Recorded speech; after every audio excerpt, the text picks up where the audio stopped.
देता था। अब नहीं सुनाई पड़ता कि कोई महात्मा भजन करते हैं, भगवान अप्सरा भेजते हैं। अब अप्सरा क्यों नहीं भेजते हैं? महाराज जी हंसने लग गए, बोले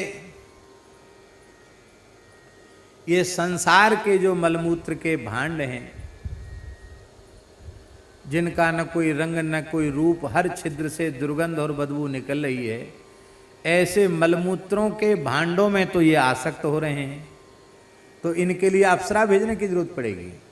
महाराज जी कहते थे जब उनका भजन इतना ऊंचा उठ जाता था कि संसार का कोई भी उत्तम से उत्तम, सुंदर से सुंदर रूप जब उनको अपनी ओर आकृष्ट नहीं करने में समर्थ होता था, तब देवता समझते थे कि धरती के तो किसी लोभ लालच में फंस ही नहीं रहा है, और ये भजन करेगा तो इतना आगे बढ़ जाएगा कि हम तो बहुत नीचे रह जाएंगे, तो चला जाएगा पूरा सप्तावरण भेद करके मोक्ष को प्राप्त हो जाएगा। वो विघ्न करते हैं, तब अप्सरा भेजते हैं। अब अप्सरा भेजने की जरूरत नहीं है, क्योंकि मन में त्याग वैराग्य का अभाव है, और जिनका वैराग्य ऐसा है कि संसार का कोई भी उत्तम से उत्तम रूप, रसगंध, शब्द, स्पर्श उन्हें अपनी ओर आकृष्ट नहीं कर पाता है, ऐसा जब उनका वैराग्य हो जाता है, तो ऐसे महात्माओं के लिए भी अप्सराएं कलयुग में आई हैं। संत श्री कबीरदास जी के लिए अप्सरा आई, संत श्री मलुकदास जी के लिए भी अप्सरा आई। माया ही अप्सरा बन के आई, और कोई अप्सरा इंद्र ने नहीं भेजी, माया ही अप्सरा का रूप धारण करके आई।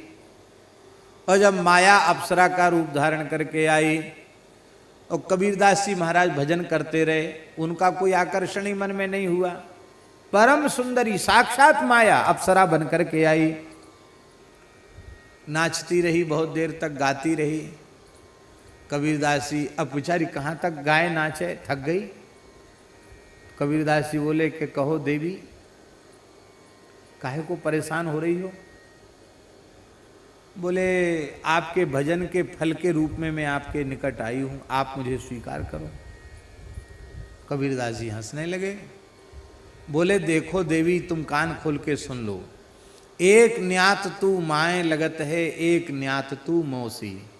एक नाते से तू मेरी माँ लगती है, और एक नाते से तू मेरी मौसी लगती है। तो मैं यदि माँ है तो भी तेरे चरणों में प्रणाम करता हूँ, और यदि मौसी लगती है तो भी चरणों में प्रणाम करता हूँ। बोली अरे मैं अप्सरा हूँ, ऐसा